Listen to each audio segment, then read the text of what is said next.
6 o'clock. Right.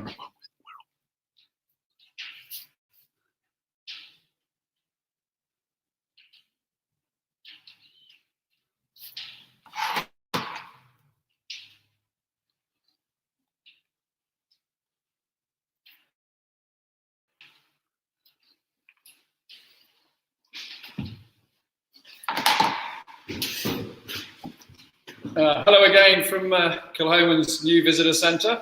This wonderful open space that was created recently, and unfortunately we haven't been able to open it to the public as yet. I'm joined once again by James, my son, and I think teaming up together works a little bit better. But this time we've changed things up a bit, and we sent out some tasting packs, 70 I believe, 70 packs to people, and clearly we found out that wasn't nearly enough. But at least this way people get to taste along with us rather than us just giving you a virtual tasting without actually being able to taste the whiskies in front of you. So this time, some of you, unfortunately, some of you won't have tasting packs, but hopefully some of you manage to get some for the next show next Friday. So what we're going to do is go through these one by one, and we've actually included in the pack the new spirit, and this really is how Kilchoman starts its journey, and it's a great way of finding out the character of our spirit and how that translates into the whiskies that we put out around the world. So the new spirit, this is from Port Ellen malt, the malt we buy from the maltings here on Islay, and it's at the higher peating level at 50 parts per million of phenols. And we wanted to differentiate the spirit that we bought, the malt that we buy from Port Ellen maltings, and our own malt that we lightly peated around sort of 20 parts per million of phenols. And they are very, very different spirits, and that's how we like it. And I think this, when you nose this, it is incredibly creamy and sweet and floral. And I get accused of using that word floral rather a lot by my family. And I'll try and use another word like sort of fresh or something. Now you're going to bring, everyone's going to be waiting for you to say floral. Yeah, okay. And balance is another one. But when you nose this, you don't get any alcohol burn or prickle at 63.5. This is pretty strong stuff, but it's incredibly clean, fruity, and sweet, and you know, it's very, very drinkable. And I think this just demonstrates that that our spirit was very approachable straight off the stills, and that had a lot to do with the design and shape and size of our stills, I believe. And Jim Swan was one of the people that really sort of brought this all together and told me what had to be done to get this sort of character of spirit. So this sort of spirit doesn't need a huge amount of maturation until you can launch it on the market. And I think that's been proven by the releases we've done since 3 years of age. And now we've got more mature spirit whiskey that we can share with everyone. And tonight, you know, the second whiskey that we're going to taste is from 2008. So it's sort of 12 years of age in a first fill bourbon. So I think what this really demonstrates what? Sorry? What are you laughing about? I'm told I slouch rather a lot, so I look rather small, but now I'm going to sit up straight so I look the same size as James. And he's on a taller stool anyway. Anyway, this is in the pack as new make sanitizer. Yeah. So I mean, you're talking about it like it, but it's just there to drink. I mean, it kind of was in the pack partly because people were short of sanitizer, but also this is basically, you know, it comes off the stills. We reduce it down to 63.5, and then any alcohol over, I can't remember exactly what it is, 60% maybe, it counts as a sanitizer. So you can pour it on your hands, you can sanitize your hands, make sure you're nice and clean, or you can pour it in your glass. Maybe do both. I think, you know, we've been using it here at the distillery. There's a very few of us still working at the distillery. We're all 6 of us are here at the moment, bottling orders that we need to get out. So we've been busy in the bottling hall with Mihal, who's been ordering us about, telling us what to do. as we have no idea of what we have to do in there. But we managed to get trained up pretty quickly, and he's been very patient with us because we're not always doing the right things. And we got probably we've done it for 8 days now, and we probably got another couple of weeks before we get the orders that we've got in the system out the door, which is very important to us at this stage, where obviously income is very limited with the visitor centre closed, and obviously a lot of countries shut down, locked down, and hopefully in the not too distant future that will change around. But it's very difficult to tell what's going to happen, so we just have to get as much income as we can, and it's important for us to do that. So the new spirit, yeah. So there's some questions about the packs and when they're available and what packs we're tasting. We had planned to kind of make a pack available every Monday for sort of the following Friday. So 13 days, no, was it 12 days after that? But so these first packs, which were for today, we've also got some packs that were sold out earlier in the week, which are for next Friday. And then we will be making more packs available. We just need to get some more little bottles first. So we hope to have more of them. And as soon as we do, we'll be putting another pack up online, and we'll schedule in another tasting. So we kind of haven't really known how popular they would be. They've turned out to be very popular. So we'll be doing more and more and more. So there will be more available. And the best thing to do is just keep an eye out on our social media channels. So the 4 samples, so the new spirit, you've either put it on your hands or you've had a quick slug of it. It's very approachable, it's very clean, and it's very fresh and sweet, and I think that goes a long way to being able to mature it in first fill or fresh casks and good quality casks, and that's what we do here at Kilchoman. So we've now got 4 different single casks, and this is where I have a big play on how much influence the cask plays in the whiskey that you'll enjoy and taste. So from the same spirit, we put that into 4 different cask types, and they're all very, very different in character. The first one is the 2008. It's the cask number 338 of 2008, and it's a first fill bourbon barrel. And for me, this is one of the best casks to use for maturing Kilchoman. There's no hiding place in terms of the depth of character. It's lovely and fresh. It's fruity. At that sort of age, there's a lot more cask interaction and a lot more character from the bourbon barrels coming through, and vanilla and butterscotch notes, and it's much softer than our younger releases using the same first fill bourbon barrels. Not the strength of this is slightly less than you'd expect, but then I think I said on the last live broadcast that we moved these first few years of casks around Islay at various locations. And it's never good to move them around too much, and they do lose in evaporation terms and also strength. This is at 52.8%, very, very approachable, lovely, fresh, citrus, lemon notes on the nose, and absolutely no alcohol burn whatsoever, even at this full strength. And I think this is the way you should be drinking whiskey, because some people will say that when you dilute it, you dilute it too much, and people prefer to be able to be in charge of how they dilute it with a few drops of water. People saying the camera was a bit high, so I'm just going to tilt it down a little bit. I need to lean down here? Oh, no, it is. No, just because of the comments. I'm just going to move it. No, is that better? How's the fire? Yeah, it's roaring.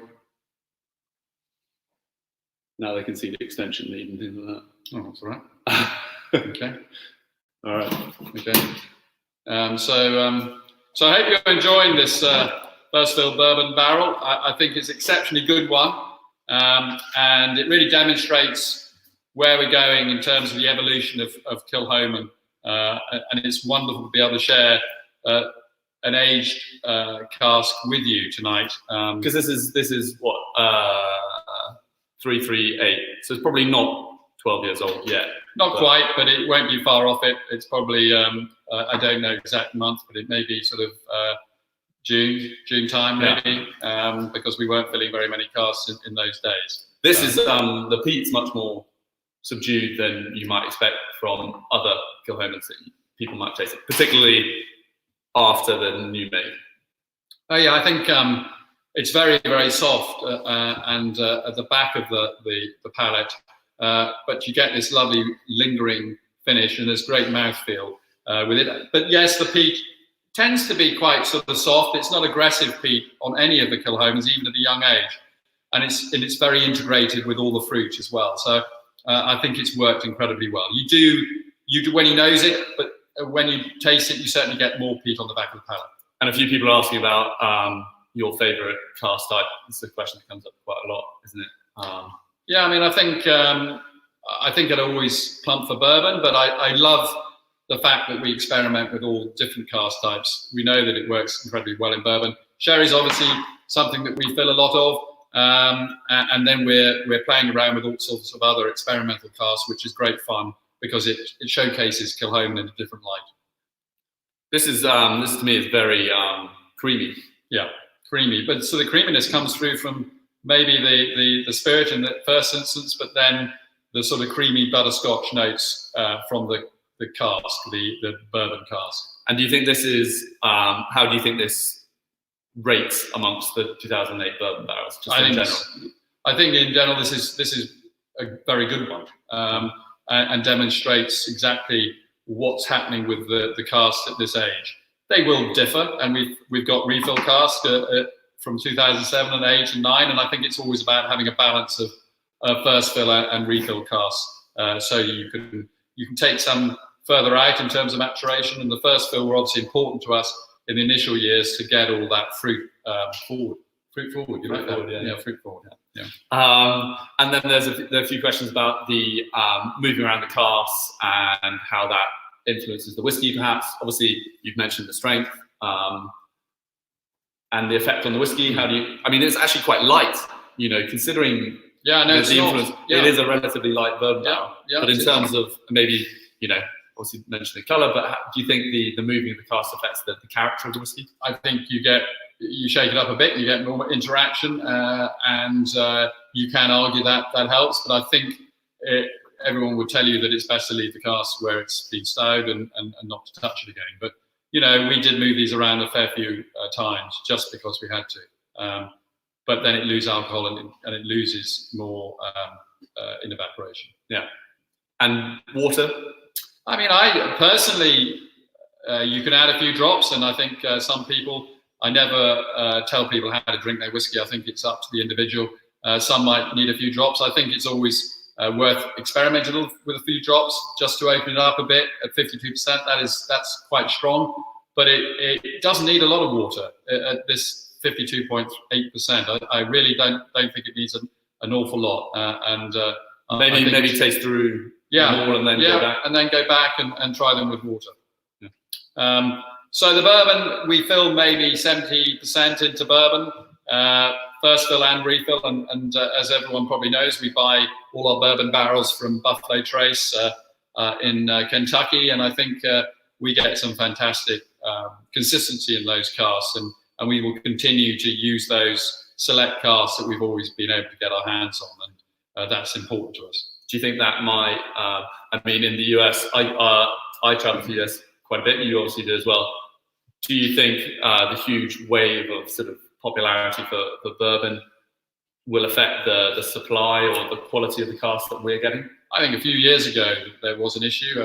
Bourbon sales were rocketing, and especially around the rest of the world, and there was a bit of a shortage. But certainly when we're not filling a huge number, and we've always managed to get what we want from Buffalo Trace, and of course now we double production, we're increasing the number of casks we fill, and there isn't any issue at the moment. How did that relationship with Buffalo Trace come about? It came about through Jim Swan, who helped me get all the right connections with cask suppliers, and he was adamant these guys were one of the best, and we've stuck with them ever since. And it's the same with our sherry cask supplier, Miguel Martin, down in the south of Spain. Wonderful casks. And then our experimental casks come from a few cooperages around Europe. Yeah. Great. And I think the next one we're going to taste is one of those. Yeah. So I should say, if you want to line up the whiskies in the order that we have, obviously we've tasted the bourbon first. We're then going to taste the cognac finish, and then the Madeira cask, and then the sherry cask at the end. Okay, so that's bourbon, cognac, Madeira, sherry. Okay, so the second cask sample is a cognac finish. Now, we had a collaboration with Alexandre Gabriel, who I'm sure a lot of you know of. He owns the Plantation Rum brand, and he also owns Cognac Ferrand in the Cognac region. And we did actually a collaboration with Trinidadian rum, where we supplied him with some of our empty bourbon barrels that we'd used for 6, 7, 8 years, and then he finished some of his Trinidadian rum in these casks, and it worked really well. You've got this wonderful sort of sweet style, but on the back of the palate, you definitely picked up the sort of salty iodine notes and the smoky notes of Islay and Kilchoman. So, and this collaboration meant that we got some casks in return, and we got some Cognac Ferrand casks, and we used a few for finishing. So this is a barrel 980 of 2014. So probably just short of 6 years of age. And then we aged it in the Cognac cask for, it's just short of 6 months now. And, you know, the color is pretty similar to the bourbon barrel at 12 years of age.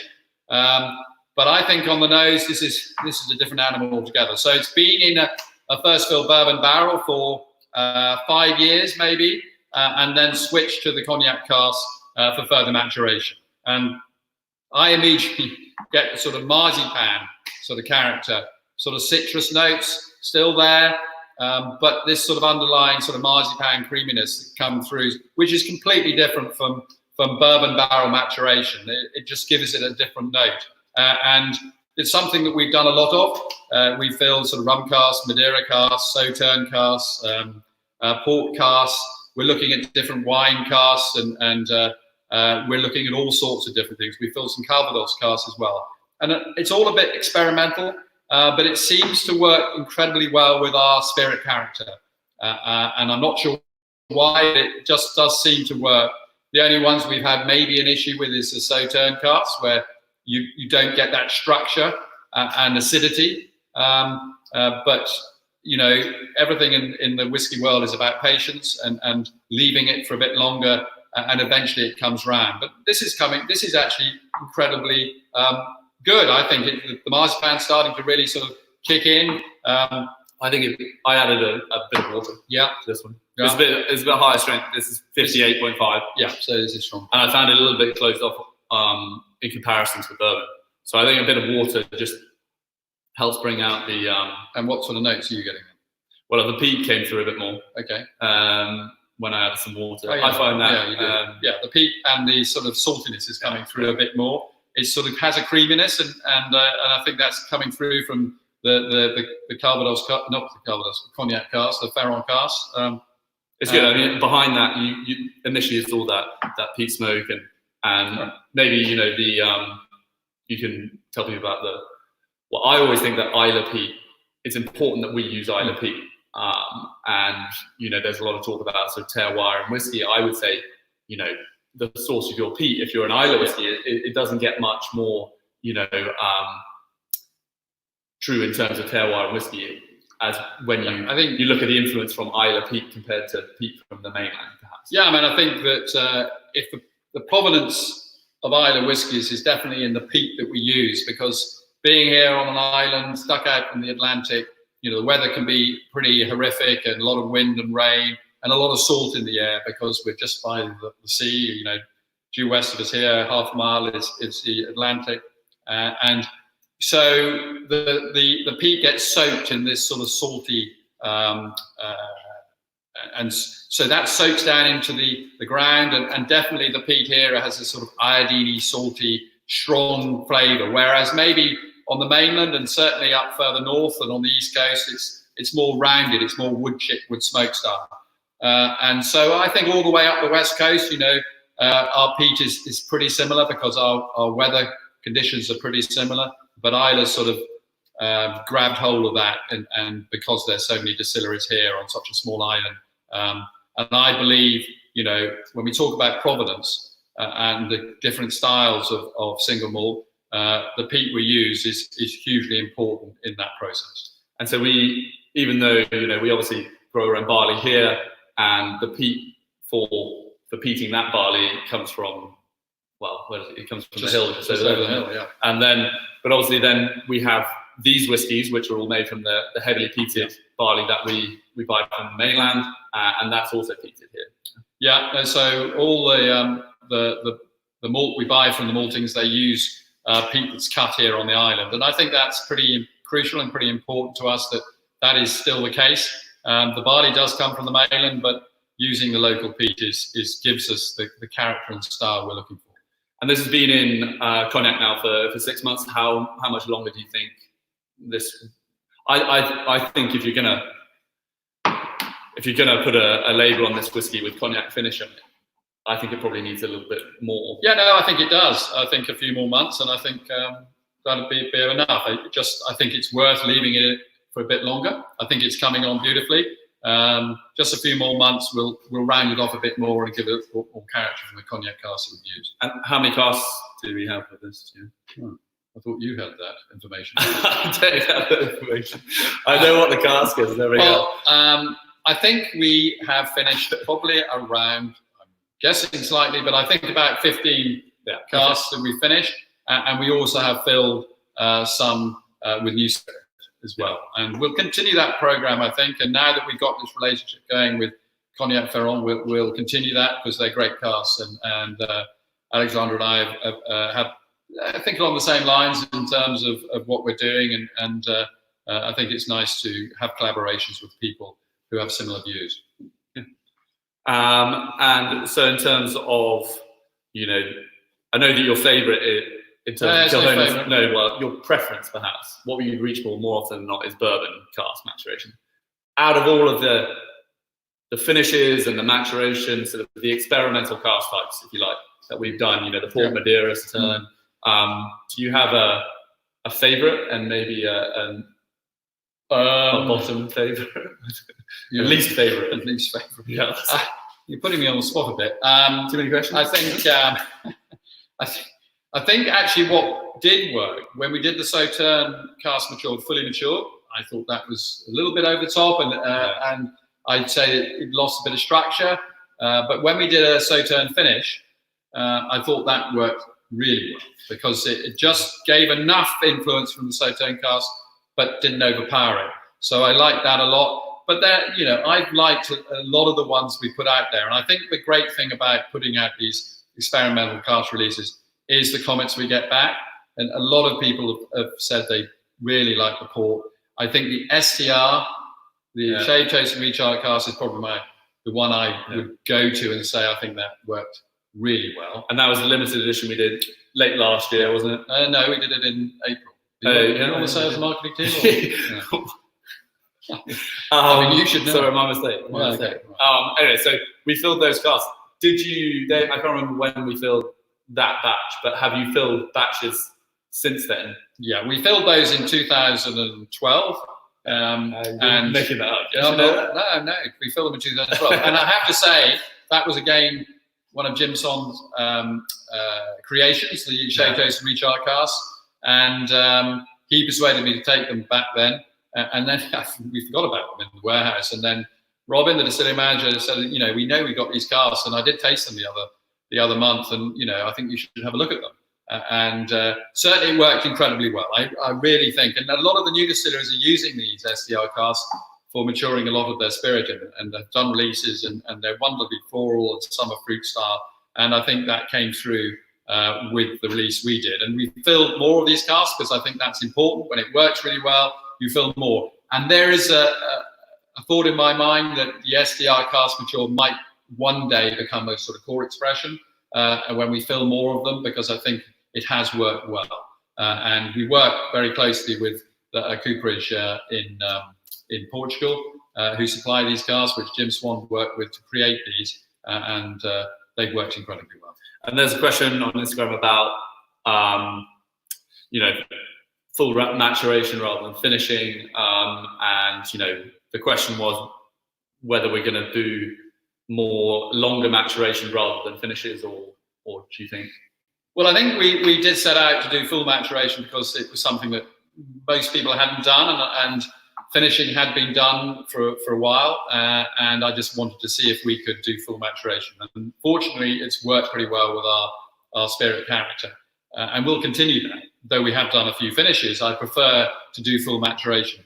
And it's funny how people still refer to some of our full maturation terms as finishes, because I think they're so used to calling them finishes. I think our finishes, you know, the Cognac finish that we've done, and we do finishes. We do a batch of releases of finished casks because I think it just showcases our whiskies in a different character.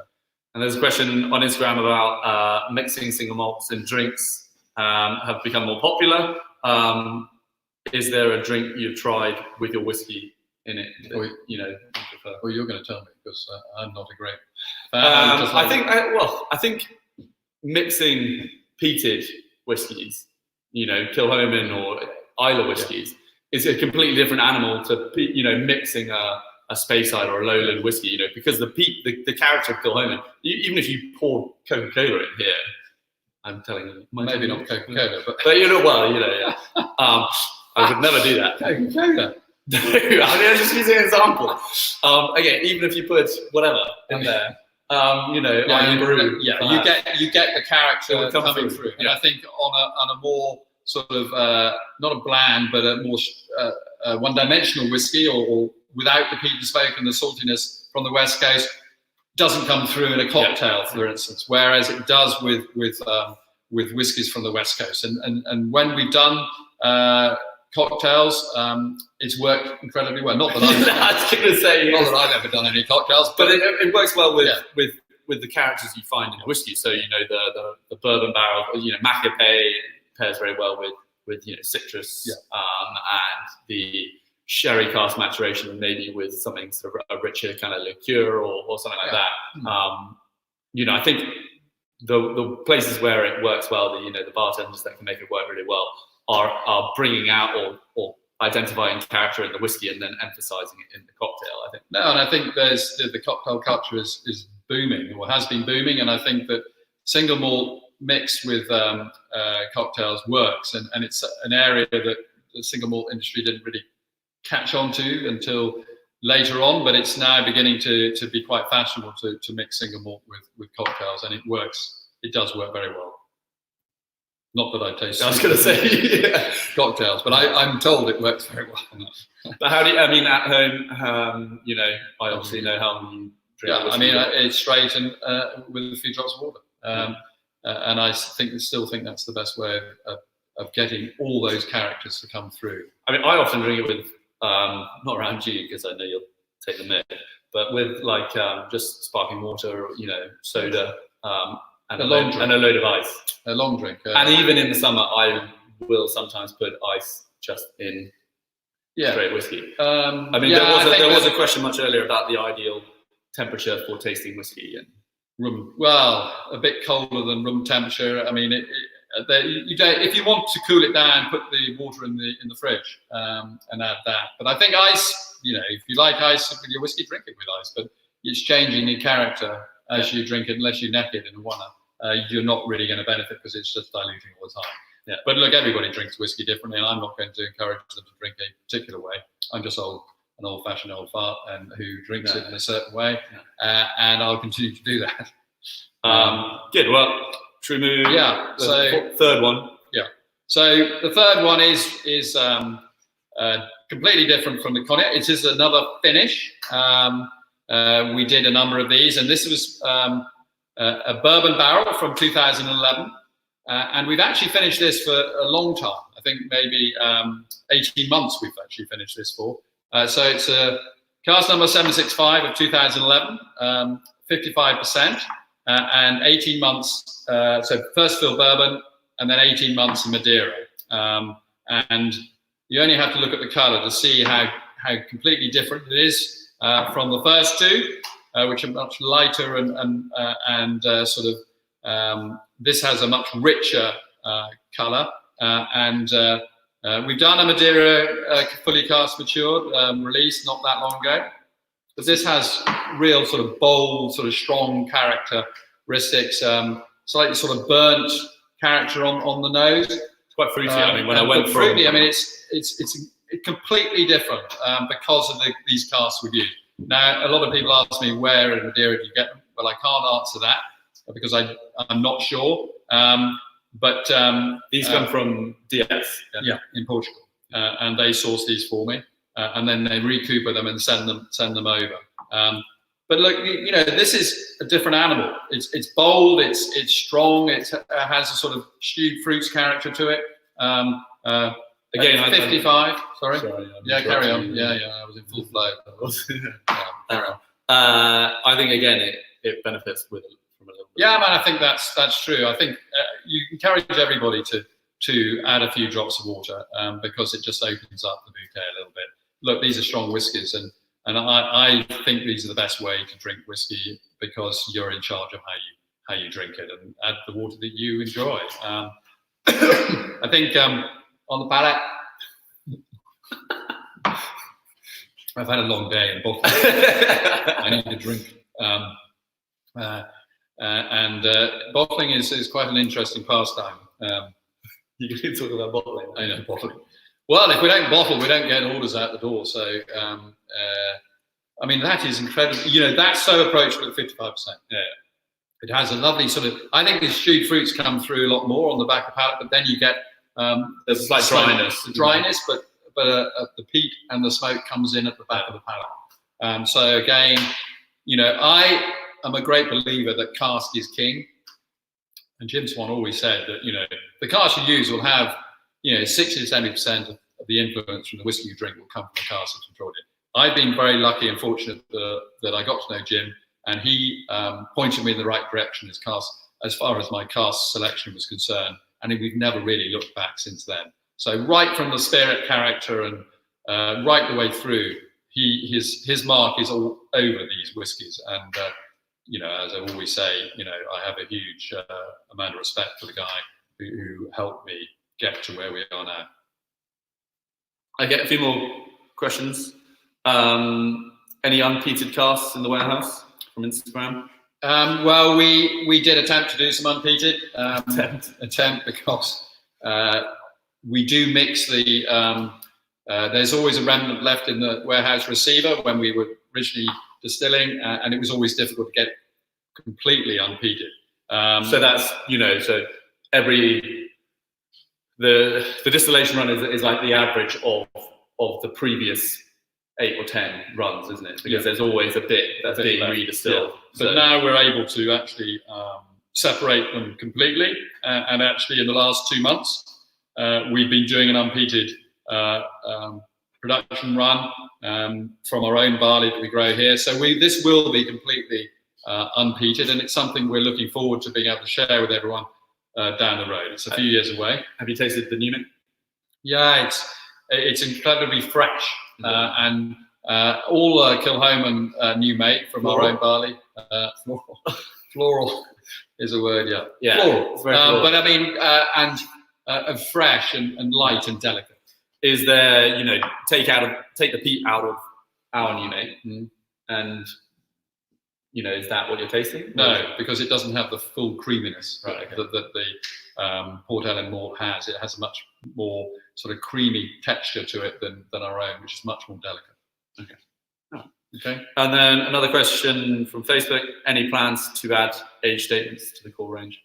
I get asked this quite often. I think that the journey we've been going in is one where we feel we haven't had to put age statements, though now that we've got older whiskies, we are talking about the age in terms of a vintage and when we distilled it, and we now certainly on our small batches we talk a lot more about the age of the whiskies used.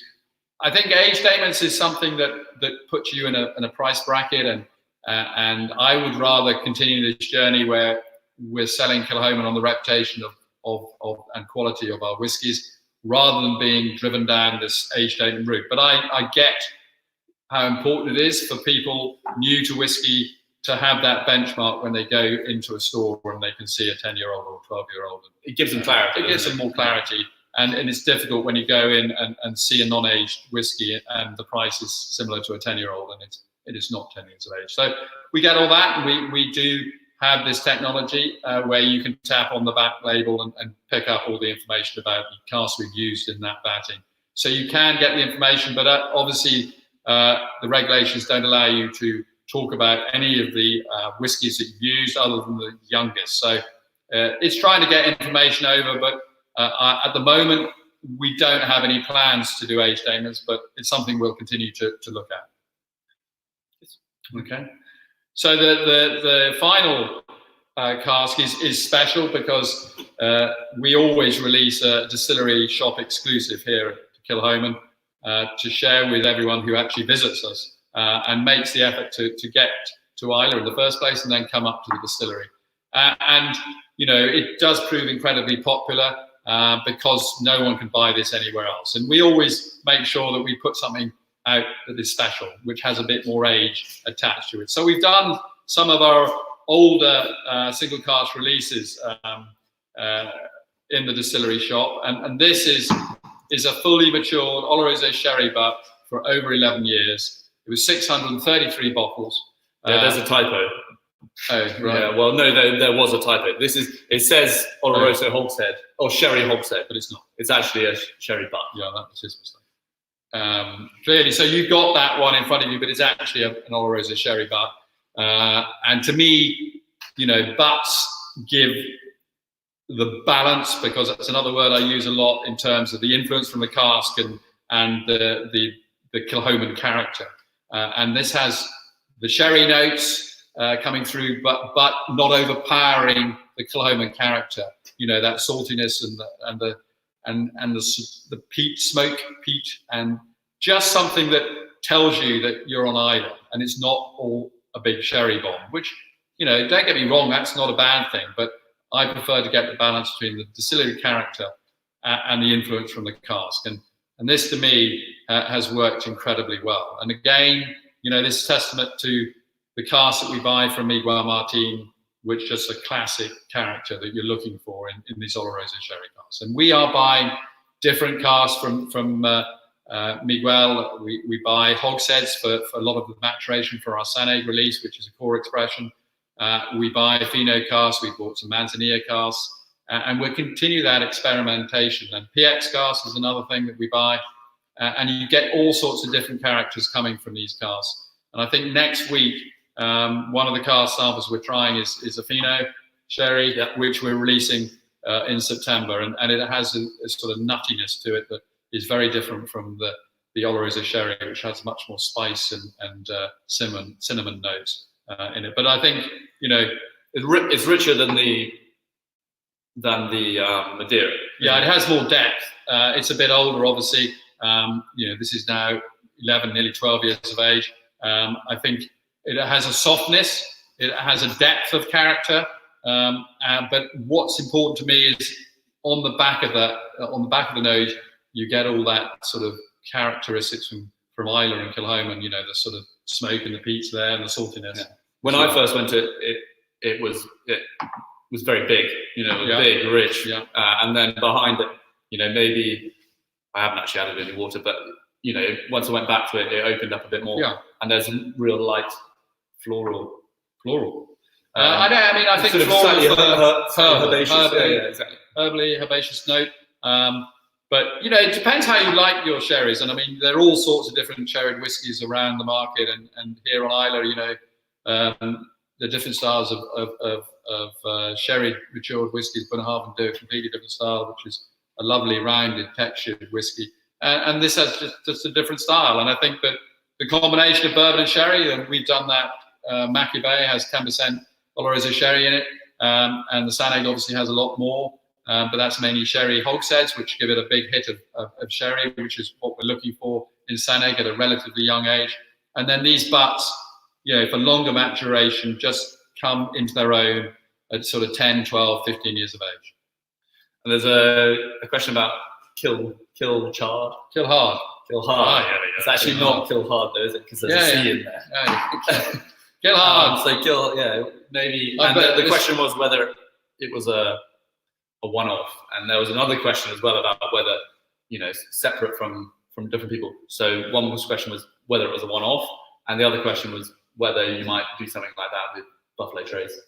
I think I like these collaborations, and we're small enough and flexible enough to be able to do them, and other distilleries are as well. And look, I know Alex Bruce incredibly well. I hope you're watching, Alex. Nice to see you there, and I'm going to give you a plug. He's probably got other things to do. Alex and I got together, and we travel a lot together, and we got together and said, look, let's come up with something. Actually, I think we were discussing this the other week. It was at the Whisky Show down in London, where we went out for a very nice dinner at Boysdale, and came up with this idea. It's kill hard. And funny enough, we thought that sounded quite similar to a film series that went out a number of years ago, and of course Bruce Wills. So we thought, die hard, kill hard. Bruce Wills. Bruce Wills. Yeah. Alex, because Alex, yeah. So anyway, I think, and it was a bit of fun. Alex and Connell, who works with Alex, came over with various samples, and we tried various combinations of their casks and our casks, and we eventually plumped for a Pedro Jimenez 4 or 5 year old, I think, from Ardnamurchan Distillery, and a 6-year-old from Firstfield Bourbon from Kilchoman, and we put those together, and it's worked incredibly well. I mean, it's you don't get a lot of peat smoke and saltiness coming through, but it's lovely and smooth and round. And we launched it at Dramfest at the end of February, beginning of March, and it was very successful. But it's very limited. It's only 684 bottles. And yes, we're going to do another one, but we'll leave it a while before we do another one. Another late night drinking session. Alex and I have to meet up and have another big dinner with lots of wine, and we'll come up with something. Cheers. There was another question, but my phone's locked.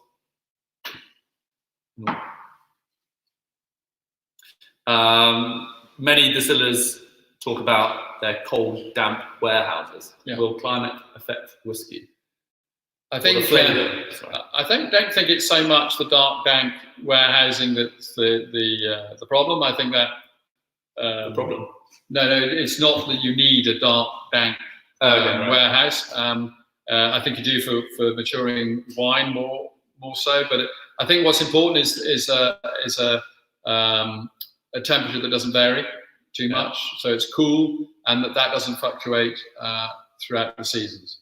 And we have dunnage warehousing here, and how does that compare with the other sort of alternatives? I think dunnage traditionally has always worked incredibly well, because the 3 styles that you put out there maturing at the same rate, you don't get so much evaporation loss, and so you don't have to move the casks around to make sure that you're not getting any losses. I think that racking's become very popular because it's much easier to work with racking, and because you can stow them as high as you like and then move the casks out very easily. I think the problem with dunnage is the moving the stows when you want to get casks out is a big issue. And you asked Robin about that. There's a lot of work that goes involved. And as we get busier with our bottlings, it's more and more work. So we're looking at different systems, but to me, dunnage works incredibly well for your maturing stock.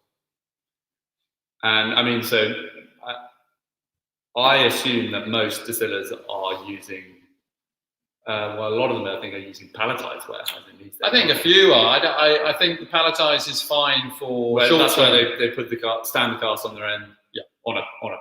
6, 9 on a pallet. Them up. Stack them as high as you like. I think the only issue there is the drying out of the ends, and it works okay for short-term maturation, but I think if you're going long-term maturation, you get some issues with cask leaking. So I think it's getting a happy medium at the moment. We're considering some sort of racking, but more stow racking, 4 or 5 high, rather than going all the way up to the ceiling. Simon Turnbull's pointed out the fire's gone out. Oh, Simon, how very... Simon, well done. Simon's one of our directors and was here the other month when we opened the new visitor centre, and we had a great party. and that's the last anybody was in here really. And yeah, there's been a question about as well that the social distancing isn't very good. No, but we live together. Well, not permanently. Definitely not. James arrived about 3 weeks ago, and yeah, we're living together, and so coming to work together and all that is fine. And there's a question about jumping back to the maturation as to whether we mature everything on site. Yeah, I think that's important. So we believe that the influences from the weather and the climate we have on Islay is different from the Central Belt, and the reasons why a lot of whiskey leaves the island.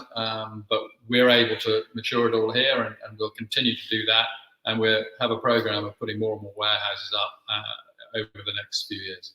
There's a question about barley. What barley do we aspire to grow on the estate? I'm guessing that barley varieties, and perhaps you can talk about the varieties that we've sown in the past and also what we're doing this year. Yeah, I mean, I think over the years we've tried various sort of varieties: Publican, Octavia. Concerto is now the chosen variety here on Islay. It seems to work very well with the climate we have and the soil, and it doesn't stand too high, and so it doesn't get blown over too much. And so Concerto is still the primary variety we're using. We've grown different varieties alongside that as an experiment. So we've done sort of 10 acres of Laureate 2 years ago. Last year we did Sassy, and this year we're doing one called Diablo. Is that right? Diablo. You're asking me? No, well, I'm not sure. I was just sort of checking. And so I think that's another area that I like to experiment with, because we will distill those separately. And there is a difference, isn't there, between the barley varieties at the spirit level? Yeah, I remember tasting Laureate, and it was very, very malty. Yeah, I think there's definitely something I'm really looking forward to do more of, and growing more different varieties, so we can experiment through the process, and certainly at the still, when it comes off the stills, it's a different style. And then again, yeast varieties is something I'm looking at as well, because yeast varieties fascinate me because they do produce a different style and character of spirit. And there's a question about the Feijar, which was sadly cancelled, and whether we'll be doing a bottling. We're going to do a bottling. I think the other distilleries on Islay are also doing wine as well. I think we feel that's important, and we'll definitely be putting together a bottling that people can enjoy and buy online. Just because obviously the Feish is cancelled, but we'll definitely do a bottling. And will we do jumping back to the barley question, will we do a comparison series between each type of barley variety, perhaps? I think so, yes. I mean, it's something that we certainly will be able to do, because we've certainly experimented over the last 3 years, and we'll continue that, and we'll be able to do releases alongside each other. How do you feel, the differences that we're tasting at the spirit level? How do you feel that will translate into mature whiskey? Oh, you've obviously been listening to me then. Well, I draw my own conclusions as well. I think at the spirit end, they're different. I just listen to everything you say and then repeat it. Is that what you think happens? Well, good question. So at the spirit end, I think they're very different. But once they go into a cask, I think you lose that differential, and because the cask is going to dominate the characteristics. But I guess there will be a sort of, if you filled them all into first fill bourbon barrels and then matured them all, there might be a small difference. And so it's worth doing that to see if you can detect very big differences or not. Yeah. We haven't done it, and there are arguments that yes, right the way through maturation you can still detect the differences. Yeah. I'm just less sure of that, because I think that the cask will dominate more the characters that come through. I guess we'll find out. Yes. Yeah. Sorry, just one second. And then there was, are all the single cask and finishes the same average ppm? The ones here, yes. Yeah. No, these are all 50 ppm. But then you have to understand that's at the malting stage, and it obviously scales back with maturation. And that it's not an exact science, is it? You know, peating malt. You know, I went around the maltings recently. You know, the Portela maltings there, and I've forgotten the name of the guy in charge. Sam was saying that you know, how long the peat has, where it's cut in terms of you know, from the surface to the lower peat banks, and how long it's been sat outside, whether it's been rainy. All these factors influence how much peat that they can get into the malt. So that might, you know, where we say 50 ppm, it actually, you know, there's quite a significant variance, isn't there? I think what they do, you have a parameter of level. Okay, so our peat that's delivered here could be anything between 45 and 55. Yeah. So it averages it out at 50 ppm. Yeah. But these are all, you know, we quote 50 ppm limits. So these are all the same spirit, if you like. But there's a huge difference in terms of the character of the whiskies that come through, and that's all come from the cask maturation. Yeah, I believe.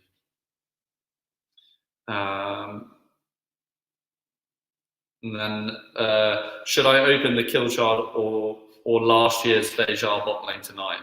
I'll let you guys decide. Both. Yeah. I think Big Friday. one is he's probably by himself. I think you know, what time is it now? So it's 7 o'clock. So I would say the Kilard is more sort of early evening drink, and as you get later into the evening, as you finish the Kilard, just before you go to bed, have a glass of the Fèche. Yeah, it's so I think the. Okay, well, look, I hope you've enjoyed this evening's broadcast, and we look forward to seeing you again next week when we'll have another tasting to do. So enjoy the rest of the evening, and we'll see you next Friday. Thank you very much. See ya.